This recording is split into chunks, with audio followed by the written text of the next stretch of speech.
네, 그럼 이번에는 도함수의 활용 마지막엔 속도와 가속도에서 설명해 보도록 하겠습니다. 사실 여기는 이제 수학적인 개념보다는 약간 좀 물리적인 개념이 조금 필요한데요.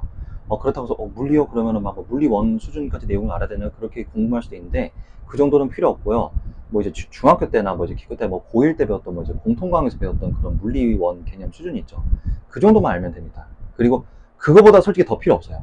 그냥 제 설명만 들으시면은 제가 설명해 드리는 그 물리 개념만 아시면은 이제 속가 쪽 문제 푸는데 제가 줄임말로 좀 속가라고 하는데 속가 쪽 문제를 풀 때 좀 많이 도움이 될 테니까 제가 그 개념을 한번 좀 잡아드리고 그 다음에 이제 수학적인 개념을 설명을 해서 이쪽 파트를 좀 마무리하도록 하겠습니다. 일단은 여기를 할 때는 뭐를 좀 알아야 되냐면은 이제 사실 이쪽은 제가 지금 설명드리는 거는 이제 뒤에 적분 쪽 활용해도 좀 나오는 거다 보니까 좀 많이 중복이 될 거예요. 그래서 나중에 제가 이 설명을 하는 내용을 뒤쪽에 이제 적분 쪽, 적분의 활용 쪽 할 때도 좀 참고하면 좋으니까 좀 잘 들으시면 될 것 같습니다.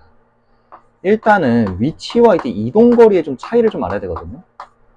아마 이런 얘기 많이 들어봤을 거예요, 물리할 때. 이게 무슨 내용이냐? 자, 예를 들어서 포인트가 A부터 B까지 이렇게 있는데 직선거리로는 이게 10m래요. 그리고 뭐 거기까지 가는데 직선거리로 가는데 뭐 예를 들어서 뭐 5초라고 한번 해봅시다. 뭐 이렇게 돼요. 그러면은 뭐 5초 뒤에 뭐 위치가 얼마냐 라고 하면은 10m요 라고 말하면 되는 겁니다. 왜? 5초 뒤에 어쨌든 내 상태를 물어본 거니까 5초 뒤에 위치가 어디냐, 내가 처음에 출발한 지점부터 위치가 얼마냐를 물어본 거니까 보통 이제 기준이 원점이다 보니까 원점에서 얼마만큼 갔냐를 물어봤기 때문에 10m라고 말하면 될 것 같습니다. 자, 근데 만약에 내가 이렇게 실제로 움직인 게 아니라 막 이렇게 움직였어요. 와, 이렇게 막 움직였어요. 막 이렇게 해서 막 갔어요. 이렇게 해서 100m를 움직였습니다. 죄송해요. 좀 과하게 그리다 보니까 좀 이렇게 됐는데, 자, 어쨌든 이렇게 됩니다. 그러면은 5초 뒤에 위치가 얼마냐라고 하면은 아까 제가 말씀드렸던 10m라고 말하면 되는 건데, 그러면은 5초 동안 실제로 움직인 거리가 얼마냐라고 하면은 제가 실제로 움직인 거리를 말한 거니까 100m라고 말해야 되는 겁니다. 이게 바로 위치와 이동거리의 차이예요. 그러니까 다시 말씀드리자면은 위치는 그냥 야, 너 몇 초 뒤에 거기 너 어디 있어? 라고 말하는 게 위치인 거고, 이동거리는 야, 너 그 시간 동안 도대체 얼마만큼 움직인 거냐? 라고 말하는 게 이동거리인 겁니다. 그러다 보니까 두 개 좀 차이점이 있을 수도 있어요. 그래서 좀 약간 제가 그거를 좀 표현하기 위해서 좀 극단적으로 표현한 거니까 요 정도 개념만 좀 알아주시면 될 것 같습니다. 그게 이제 위치와 이동거리의 좀 차이고요. 자, 그 다음에 속력과 속도의 차이를 알면 좀 좋을 것 같습니다. 속력과 속도. 좀 머리 아프죠, 그죠? 근데 너무 어렵게 생각하지 마세요. 제가 쉽게 설명드리겠습니다. 결론부터 말하면은 속력은 그냥 단순히 크기를 말하는 거고요. 그 다음에 속도는 크기 플러스 방향까지 부여한 게 속도입니다. 좀 고급 표현으로 말씀을 드리자면 속력은 스칼라, 속도는 벡터. 아무래도 뭐 기하 배운 친구들은 아마 좀 알 수도 있을 텐데 이게 이제 그 유명한 벡터인데요. 쉽게 말씀드리면 이거예요. 차를 타면 차 운전대 앞에 뭐가 있죠? 계기판이 있죠, 계기판. 계기판에 있으면 뭐 이렇게 뭐 10, 20, 30, 40, 50 이렇게 돼 있잖아요, 맞죠? 뭐 차를 탔어요. 차를 탔는데 악셀을 밟습니다. 밟으면은 쭉 올라가죠, 그죠? 쭉 올라가서 일정하게 유지를 하고 있으면은 뭐 시속 40, 50 그게 유지가 될 겁니다. 그러면은 제가 어느 방향을 가든, 제가 뭐 왼쪽을 가든 뭐 직진을 가든 뭐 오른쪽을 하든 뭘 하든 그냥 그 계기판에 찍혀 있는 그 속도는 그냥 속력이라고 하는 겁니다. 내가 어느 방향에 가는 건 상관없이 내가 이쪽으로 얼마만큼 빠르게 가냐, 이쪽으로 얼마만큼 빠르게 가냐, 이쪽으로 얼마만큼 빠르게 가냐, 그냥 그 말 그대로 그 빠르기 자체만 그 얘기한 것 자체가 속력이라고 보면 될 것 같습니다. 자, 여기서 또 약간 좀 궁금할 수 있는, 그럼 속력이 뭐야라고 물어볼 수 있는데, 속력은 말 그대로 그 예전에 아무래도 뭐 중학교 때 뭐 거속시 이렇게만 많이 배웠을 텐데, 말 그대로 이 속력은 시간분의 거리거든요. 그러니까 무슨 얘기냐? 일정 시간 동안, 정확히 말하면은 단위 시간 동안 얼마만큼 가냐, 주어진 시간 동안에 내가 얼마만큼 가냐를 말하는 게 이제 속력이다 보니까 그거를 우리가 쉽게 말해서 빠르기라고 이해하죠. 내가 그 주어진 시간 동안 내가 얼마만큼 가냐, 나는 요만큼 갔는데 뭐 저 친구는 이만큼 가고, 그걸 봤을 때 나는 요만큼 가고 쟤는 이만큼 가니까 쟤는 빠르고 난 느리네, 이렇게 비교할 수 있는 그런 걸 갖다 이제 속력이라고 하는데, 속력은 진짜 아까 말씀드린 대로 방향에 상관없이 그냥 내가 얼마만큼 어느 방향이든 빠르게 가고 있냐를 말하는 게 이제 속력인 거고, 속도는 방향까지 고려하자 이거예요. 내가 이쪽으로 요만큼 빠르게 가냐, 이쪽으로 요만큼 빠르게 가냐, 그거는 구분을 짓자라는 게 속도입니다. 그래서 이제 약속을 한 게 뭐냐면은, 일반적으로 이제 물리에서 약속을 한 게 뭐냐면은, 수직선상에서 원점을 기준으로 봤을 때 이렇게 오른쪽 방향으로 가면은 플러스라고 보통 얘기를 합니다. 플러스 방향으로 간다 얘기를 해요. 그리고 이쪽으로 가면은 마이너스 방향으로 간다고 얘기를 합니다. 그래서 예를 들어서 뭐 플러스 뭐 10km/h다 라고 얘기를 하면은, 아, 너 오른쪽으로 10km만큼 가고 있구나 라는 얘기를 하는 겁니다. 만약에 뭐 마이너스 뭐 50km/h다 그러면은, 아, 너 왼쪽으로 시속 50만큼 가고 있구나 라는 걸 얘기한다 이겁니다. 그래서 포인트는 뭐냐면은, 아, 속도는 방향까지 같이 고려를 하는구나 라는 것만 알아주시면 될 것 같습니다. 요 정도 물리 개념만 필요한 거예요. 그 이상 디테일하게 들어갈 필요는 없습니다. 자, 그 다음에 마지막은 뭘 알아야 되는 거냐면은 VT 그래프를 알아야 돼요. VT 그래프. 뭐 이거는 조금 뭐 어려울 수 있는데 뭐 그렇다고 너무 뭐 못할 정도는 아닙니다. VT 그래프는 말 그대로 속력 시간 그래프이기 때문에 이 각각의 그 의미만 파악하면 되는 거거든요. 만약에 내가 이렇게 1차 함수를 그렸어요. 그럼 이 기울기가 뭔지를 좀 알아야 되는데, 이 기울기가 참고로 뭐냐면은 이 시간이 증가하는 동안 속력이 얼마만큼 증가하냐를 말하는 거기 때문에, 이게 바로 뭐냐면은 가속도예요. 가속도. 그래서 VT 그래프 상의 기울기는 가속도라고 생각하시면 될 것 같습니다. 가속도.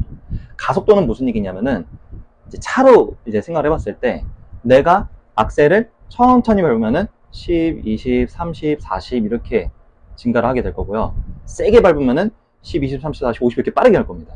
즉 무슨 얘기냐? 이 속력의 변화가 얼마만큼 빠르게 변하냐, 빠르게 변화가 어떻게 바뀌냐를 말하는 게 가속도예요.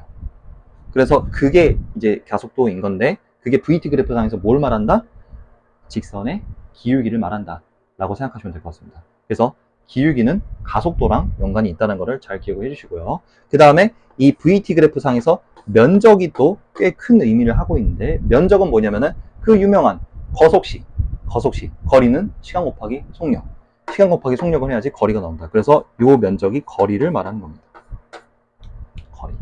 그래서 요 정도 개념, 요 정도 물리 개념만 좀 알아주시면 좋을 것 같은데, 이 VT 그래프에서 특히 이제 요 거리가 조금 혼란스러울 수 있으니까 거리에 대해서 조금 제가 예시를 들면서 좀 설명을 드릴게요. 제가 항상 수업할 때 예를 드는 건데 이거거든요.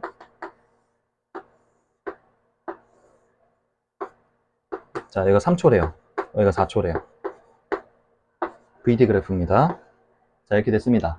자, 그리고 여기 위의 면적은 지금 얼마가 나왔냐면은 플러스 4래요. 그리고 여기 아래 면적은 마이너스 2라고 합니다. 뭐 이렇게 됐대요. 자, 그래서 해석을 해봅니다. 자, 문제.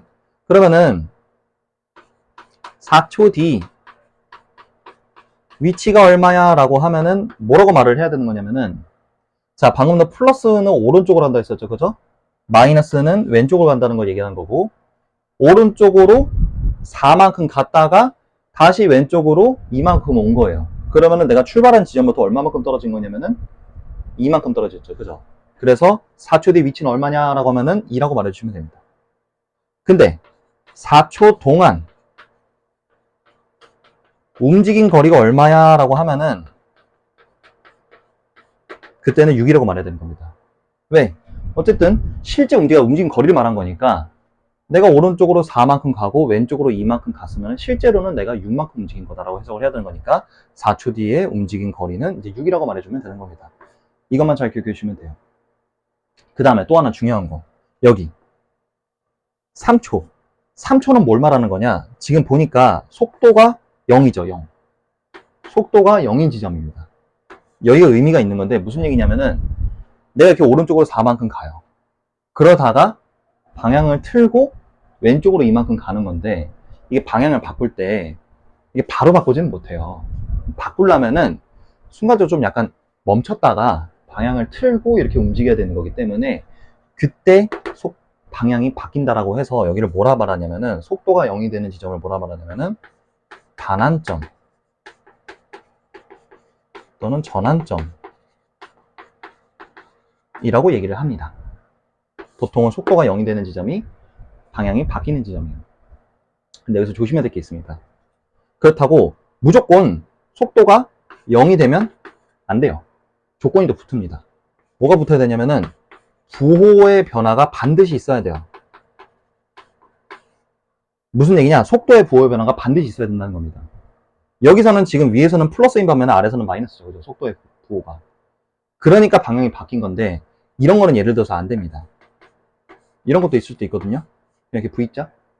이건 뭐냐면은 내가 그냥 오른쪽으로 갔다가 힘들어서 잠깐 쉬었다가 다시 그냥 가는 거예요. 방향 안 바뀌었습니다. 부호의 변화가 없기 때문에. 그래서 무조건 속도가 0이다? 그렇다고 해서 방향이 바뀌는 건 아니다 이거죠. 부호의 변화를 반드시 체크해야 됩니다. 이거 물어본 문제가 기출에 좀 많이 나왔어요. 그래서 속도의 변화까지 체크하는 거를 알아야지 이제 문제 풀 때 좀 잘 맞출 수 있기 때문에 이 점을 좀 강조를 좀 드리고 싶은 거라서 좀 잘 참고하시면 좋을 것 같고요. 그 다음에 요 내용 어디서 많이 들어봤죠? 앞에서 설명드린 겁니다. 이게 약간 뭐랑 비슷한 거냐면은 극값을 가질 조건이라고 보시면 될 것 같습니다.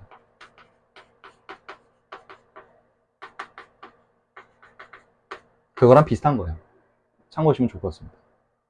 그래서 요 정도 물리 개념만 잘 참고해 주시면 좋을 것 같고, 이제 마무리로 수학적인 것만 표현하면 다 됩니다. 수학적인 건 이제 뭐냐면은 이제 우리가 이제 이쪽 파트 할 때는 다 이제 위치식이 나오는데, 위치식을 보통 ST 또는 XT라고 많이 표현을 하고, 속도식은 VT라고 많이 합니다. 그리고 가속도식은 AT라고 많이 해요. 이걸 어떻게 구할 수 있냐, 이것만 알면 되는 겁니다. 자, 참고로 이제 위치식을 미분하면, 자, 이제 여기 써드릴게요. 위치식 하고 속도식 하고 가속도식 이렇게 되는데, 위치식을 미분하면은 속도식이 나옵니다. 그리고 속도식을 미분하면은 가속도식이 나와요. 이것만 알면 됩니다. 이게 수학적인 내용이에요. 요거 말고는 없습니다. 문제 풀 때 다 요 개념 적용하면서 수학적인 거 이것만 딱 적용하면은 문제 풀 때 큰 어려움은 없습니다. 그리고 다시 말씀드리자면 앞에서 제가 설명을 드렸는데 이 내용은 이제 뒤에 적분의 활용 쪽에서도 같이 연계돼서 나오는 내용이다 보니까 이것도 들으면은 아무래도 적분 쪽 활용하는 데도 좀 도움이 많이 되지 않을까 싶습니다. 그래서 자, 요 내용 간단한 물리 개념. 저는 오히려 이 예시를 좀 잘 봐주셨으면 좋겠어요. 이 예시가 이거를 한 번에 이해하기가 참 좋은 예시 중에 하나거든요. 그래서 이 친구 잘 기억을 해주고 그 다음에 위치식은 미분하면 속도식 나오고 속도식을 미분하면 가속도식이 나온다 라고 하면은 이쪽 파트 문제 푸는 데는 큰 어려움은 없습니다. 여기도 참고로 좀 꾸준히 3점이든 4점이든 계속 나오고 있거든요. 오히려 좀 약간 이 속가 쪽보다는 그 적분의 활용적인 이제 위치와 이동거리 쪽에서 좀 많이 나오긴 하는데 이 개념만 알아도 어쨌든 적분이라 하더라도 계산 방법만 적분을 하면 되는 거지 이 내용 알면 좀 문제 푸는 데 많이 도움이 될 거거든요. 그래서 이 내용 좀 참고로 해주시고요. 그런 문제 나왔을 때 잘 맞추셨으면 좋겠습니다. 자, 일단 필기 주실 분들은 필기 해주시고요.